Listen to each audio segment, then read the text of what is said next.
Yang penting seadil-adilnya itu pertama. Biasanya itu kepastian hukum selalu vis a vis dengan keadilan.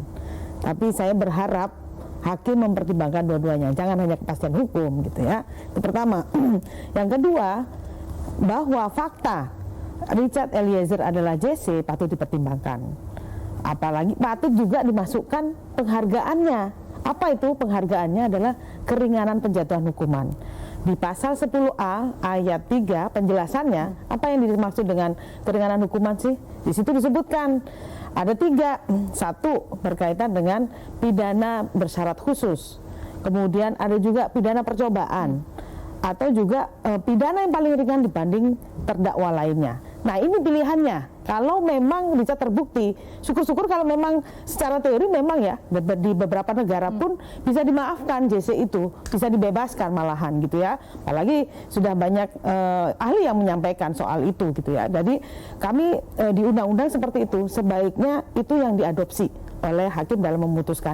Yang ketiga, yang tak kalah pentingnya adalah berkaitan dengan restoratif justice. Sebenarnya dalam kasus ini kita pembelajarannya banyak. Ada soal JC hal baru, itu kan sebenarnya bukan hal baru. Kita sudah melakukan kan berkali-kali bagi orang yang nggak banyak tahu apa sih JC. Ini pembelajaran hal baru berkaitan dengan pelaksanaan perlindungan terhadap saksi dan korban dan utamanya terkait dengan JC. Yang kedua berkaitan, yang terakhir adalah yang mau saya sampaikan bahwa seperti yang disampaikan Mas Martin tadi ya, soal Richard minta maaf, minta maaf kepada keluarga orang tua almarhum Brigadir Joshua.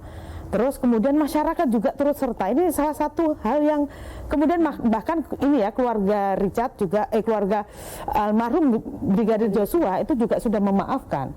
Nah, orang tua sama orang tua sudah ketemu. Orang tua Richard juga meminta maaf, orang tua almarhum Joshua juga kemudian memaafkan dan sebagainya. Ini kan salah satu bentuk restoratif justice menurut saya yang memang secara konseptual kalau sekarang dilakukan oleh Indonesia ya, itu ada yang dimaafkan dan sebagainya, tapi ini adalah bagian dari konsep restoratif justice yang sudah bermain di sini ya, yang sudah dimainkan oleh di dalam kasus ini. Nah, ini patut menjadi pertimbangan hakim berkaitan dengan rasa keadilan di publik, di masyarakat. Jadi